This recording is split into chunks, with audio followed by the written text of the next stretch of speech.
Trishul news.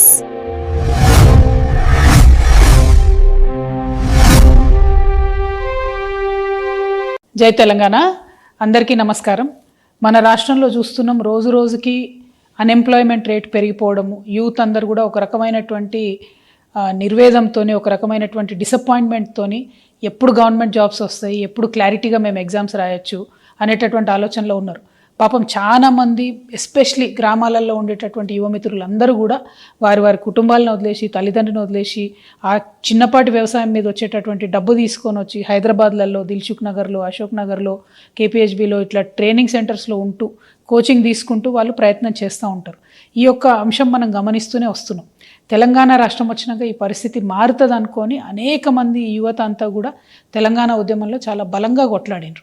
Telangana రాష్ట్రం వచ్చినాక ఏమైంది, చిన్న చిన్నపాటి ఎగ్జామ్స్ మనం వేసినాం తప్పితే మెయిన్ ఎగ్జామ్స్ కానీ లేకపోతే ఒక పద్ధతి ప్రకారం, ఒక క్రమ పద్ధతిలో ఇగో ఈ మంత్లో ఈ ఎగ్జామ్ ఉంటుంది, ఈ మంత్లో ఈ ఎగ్జామ్ ఉంటుంది, ఈ తర్వాత దీనికి ప్రిపేర్ కావచ్చు, లేకపోతే ఒకటే విద్యార్థి 3-4 పరీక్షలు రాసేటటువంటి కేపబిలిటీ ఉన్న వాళ్ళకు కూడా వాళ్ళకి అట్లా అవకాశం ఇవ్వలే. మనం ఒక్కొక్క రోజు 2 ఎగ్జాములు పెట్టడం, ప్రతిదాన్ని మేము మార్చే ప్రయత్నం చేయడం, ఇట్లా చాలా జరిగినాయి.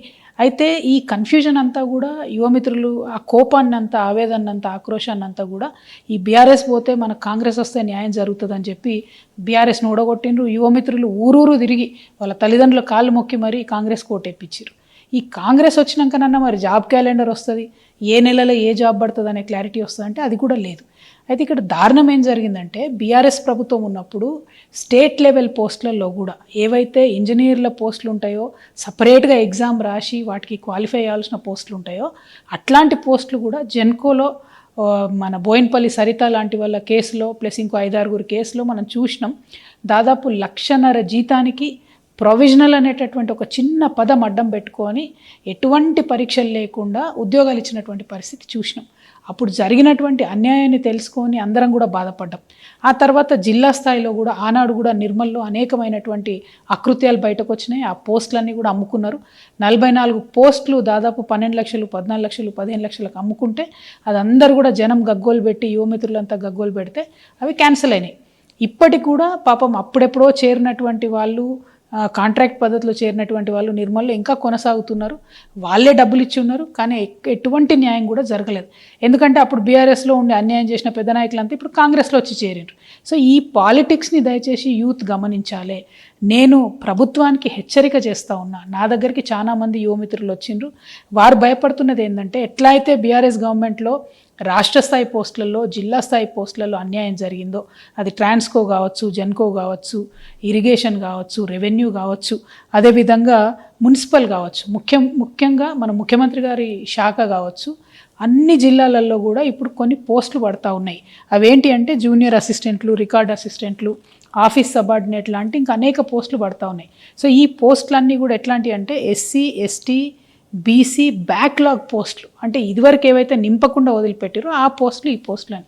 సో ఆ పోస్టులన్నింటినీ కూడా పొలిటికల్ పైరవులతోని, కొంతమంది అవినీతి అధికారుల అండతోని నింపుతున్నారు డబ్బులు తీసుకొని అనేటటువంటి ఒక ఆందోళన చాలామంది నిరుద్యోగ మిత్రులు వ్యక్తం చేస్తున్నారు.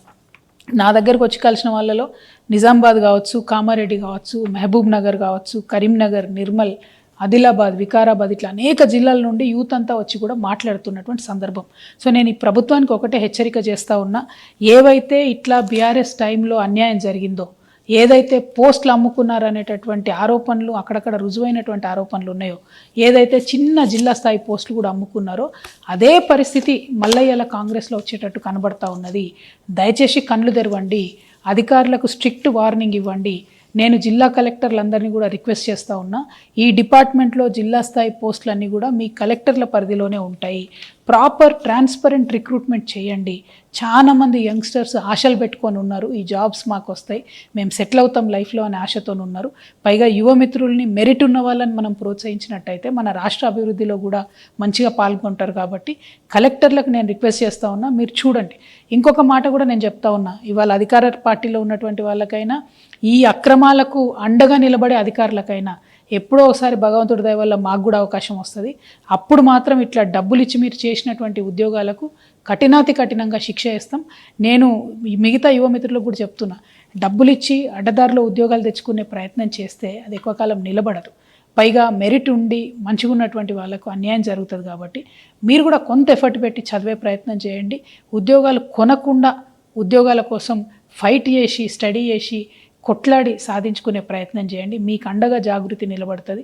మెరిట్ స్టూడెంట్స్కి, పేద విద్యార్థులకి ఉన్న అరెకరం మధ్యక్రమం పొలం అమ్ముకొని వచ్చి మీ మేధస్సు మీద మీరు డిపెండ్ అయ్యేటటువంటి మీ అందరికి కూడా జాగృతి అండగా నిలుస్తుందని చెప్పి తెలియజేస్తూ, ప్రభుత్వం కనువిప్పుతోని వెంటనే చూసుకోవాలి, కళ్ళు తెరవాలి, ఏమేం జరుగుతుందో జిల్లాలల్లో సీరియస్గా విచారణ చేయాలని చెప్పి నేను డిమాండ్ చేస్తూ ఉన్నాను. Thank you. జై తెలంగాణ, జై జాగృతి.